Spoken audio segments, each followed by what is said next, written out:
नमस्कार दोस्तों, उषा की आवाज चैनल में आप सभी का स्वागत है। हमारी आज की कहानी है सच्चा सुख। दीदी दीजिए ना पराठे, मैं बेल देती हूँ, कहते हुए नेहा अपनी जेठानी कावेरी के हाथ से बेलन लेने लगी। अरे नहीं नेहा, मैं कर लूंगी, तुम अपना नॉवेल पूरा कर लो, इस समय तो तुम नॉवेल पढ़ती हो, कहते हुए कावेरी ने नेहा के हाथ से बेलन ले लिया और पराठे बेलकर सेकने लगी। नेहा को अच्छा नहीं लगा और धीरे से बोली, दीदी आप तो मुझे कोई काम करने ही नहीं देती, क्या मैं पराई हूँ?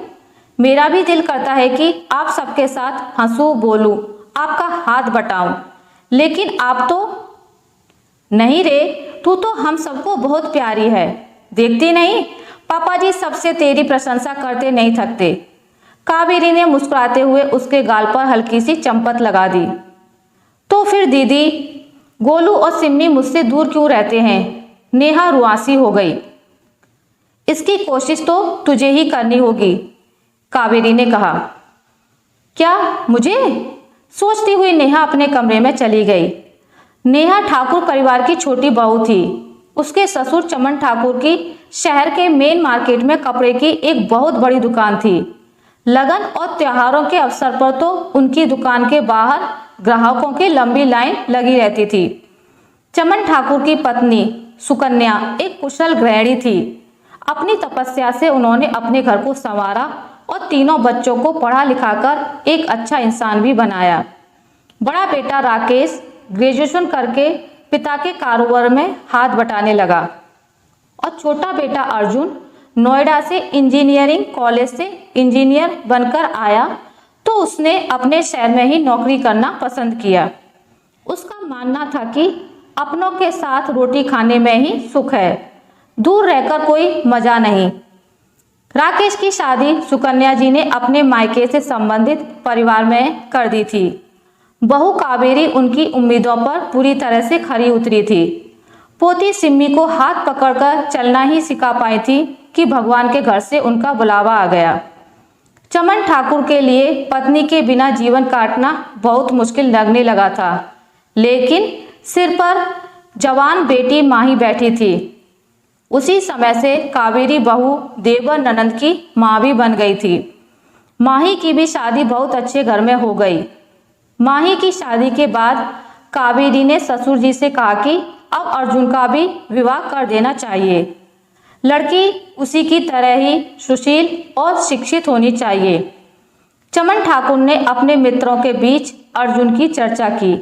तब उनके एक मित्र ने बताया कि हमारे परिचित वीरेंद्र जी जो कि एक फैक्ट्री के मालिक हैं, उनका बहुत बड़ा बिजनेस है, आपके अर्जुन को बहुत पसंद करते हैं, आप कहें तो बात चलाएं। अगले दिन ही वीरेंद्र जी अपनी पत्नी के साथ चमन ठाकुर जी के घर आ गए। स्वागत सत्कार के बाद वीरेंद्र जी बोले कि हमारी दो बेटियां हैं, एक अपने ससुराल में है और दूसरी नेहा को आपके घर की बहू बनाना चाहते हैं। हमें आपका अर्जुन बहुत पसंद है। चमन ठाकुर जी बोले कि ये तो हमारे लिए बड़े सौभाग्य की बात होगी, लेकिन हमारा परिवार मध्यम वर्गीय है और आप लोग रिश्ते पैसों से नहीं प्यार से बनते हैं। चमन जी, हमें तो आपका परिवार पसंद है, आप भी एक बार आकर हमारी बेटी से मिल लीजिए, वीरेंद्र जी की पत्नी बोली। राकेश और कावेरी ने भी उनकी बात का समर्थन किया तो अब चमन ठाकुर जी ना कहने की कोई गुंजाइश ही ना थी। 2 दिन बाद चमन ठाकुर भी सब परिवार वीरेंद्र जी के घर पहुंच गए। अर्जुन और नेहा ने भी एक दूसरे को पसंद कर लिया और महीने भर बाद शुभ मुहूर्त में दोनों का विवाह हो गया। इस तरह नेहा ठाकुर परिवार की छोटी बहू बन गई। ससुराल में नेहा को बहुत प्यार मिला। जेठानी के बच्चे भी उससे हिल मिल गए थे। शादी के 6 महीने बाद ना जाने कैसे उसके ससुर के कारोबार में घाटा होने लगा। कल तक जहां ग्राहकों की लंबी लाइन लगी रहती थी, वहां सन्नाटा सा छाया रहने लगा। व्यापारियों का भुगतान करने के लिए राकेश को कर्ज लेना पड़ गया। उस समय पड़ोसी और रिश्तेदार उसके ससुर जी को कहने लगे कि आपकी नई बहू के पांव अशुभ हैं। उसके कदम घर में पड़ते ही आपकी दुकान में जो कर्जदारों की लाइन लग गई। जवाब में चमन ठाकुर जी मुस्कुराए और बोले, जीवन में सुख दुख लाभ हानि तो लगी ही रहती है। बहू के आने से भला इसका क्या संबंध। और मेरी दोनों बहू मेरे घर की लक्ष्मी हैं और लक्ष्मी कभी अशुभ नहीं होती है। घर में जब आर्थिक तंगी होने लगी तब कावेरी ने एक्स्ट्रा खर्चों में कटौती करनी शुरू कर दी। पति को अपने जेवर देते हुए वह बोली कि किसी का उधार सिर पर रखना उचित नहीं है, इन्हें बेचकर सब चुका दीजिए। बच्चे कुछ मांगते तो वह प्यार से समझा देती थी। ये सब देखकर नेहा को लगा कि कहीं मुझसे भी जेवर ना मांग लें। बस तभी से उसने सबसे किनारा करना शुरू कर दिया। वह अक्सर मायके में ही रहने लगी।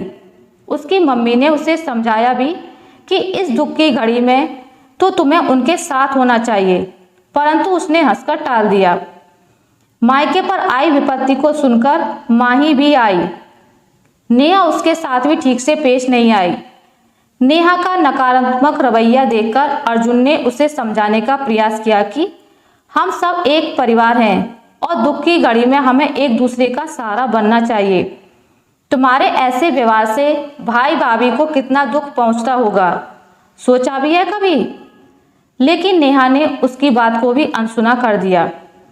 दुख की इस घड़ी का सामना चमन ठाकुर के परिवार ने एक साथ मिलकर किया और कुछ महीने बीतते बीतते फिर से उनकी दुकान पर रौनक होने लगी। ग्राहकों की भीड़ होने लगी और व्यापारियों का कर्जा भी चुक गया। उनके परिवार के सदस्यों के चेहरे फिर से खिल उठे। अब नेहा भी सभी के साथ मेल मिलाप करने लगी, लेकिन गोलू और सिम्मी उससे किनारा करने लगे। वह किचन में जाती तो कावेरी मुस्कुराकर कह देती, रहने दे छोटी, तू आराम कर। अर्जुन भी उससे खिंचे खिंचे से रहने लगे थे।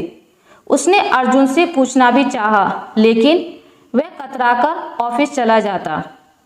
एक दिन जब नेहा मायके गई तो बेटी का उदास चेहरा देखकर उसकी मम्मी पूछ बैठी।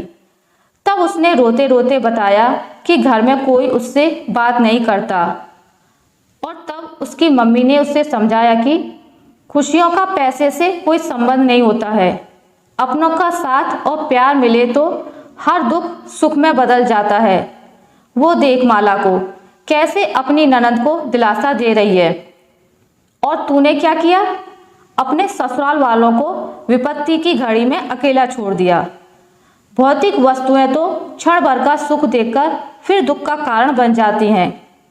देख बेटी, सच्चा सुख तो अपनों का साथ निभाने से ही मिलता है। नेहा ने देखा कि माला फोन पर बोल रही थी। जीजी, आप चिंता ना करो, सोनी अपने मामा की इकलौती भांजी है। तुम्हारे भाई ने सब इंतजाम कर लिए हैं। उससे अब सुना नहीं गया। नेहा अपनी माँ के गले लगकर फूट फूट कर रोते हुए कहने लगी, मैंने खुद अपनी खुशियों में आग लगाई है। बेटी की आंखों से आंसू पोंछते हुए माँ बोली, सुख दुख तो अपने हाथ में होता है बेटी।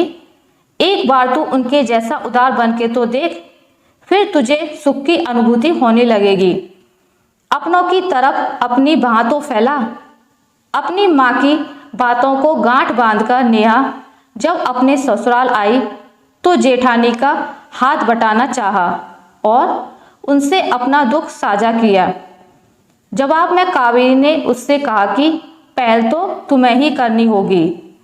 अब वह सोचने लगी कि पहल मुझे? मम्मी कहती हैं अपने हाथ में, लेकिन कैसे? तभी उसे कुछ याद आया तो उसके होठों पर मुस्कुराहट खिल गई। फिर तो वह अपने अभियान में जुट गई। उसने अपने पर्स से 2 डेयरी मिल्क निकाले और बच्चों के कमरे में गई। चाची को देखकर दोनों मुस्कुराए। फिर कुछ याद आते ही नजरें झुका ली और अपने अपने पाठ याद करने लगे। गोलू एक कविता याद कर रहा था। नेहा उसके साथ साथ कविता बोलने लगी। बच्चे हैं ना, कब तक अपनी चाची से रूठे रहते। चॉकलेट देखकर अपनी चाची से लिपट गए। तब उसे लगा जैसे धरती पर ही उसे स्वर्ग सा सुख मिल गया हो। अगले दिन से तो सिम्मी कहने लगी, चाची मेरे लिए चीज सैंडविच बनाइए। और गोलू कहता, मेरे लिए पनीर सैंडविच। नेहा किचन में नाश्ता तैयार करती और कावेरी उसे प्यार से निहारती। घर का खुशनुमा माहौल देखकर चमन ठाकुर तो खुशी से फूले नहीं समा रहे थे। जैसे एक लंबी काली गहन दुखों वाली रात के बाद उनके घर में सुख के सवेरे का आगमन हुआ हो। एक दिन माही आई हुई थी।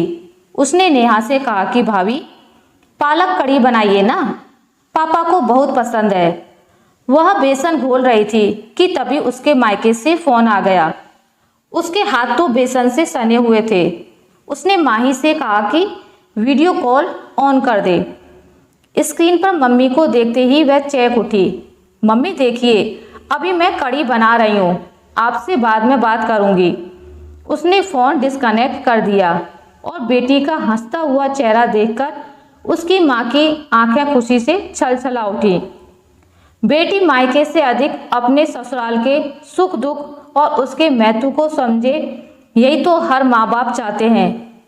यह सच है कि अपनों का साथ हो तो इंसान हर दुख का सामना हंसते हंसते कर लेता है, और यह भी सच है कि अपने रूठे हो तो हर सुख फीका लगता है।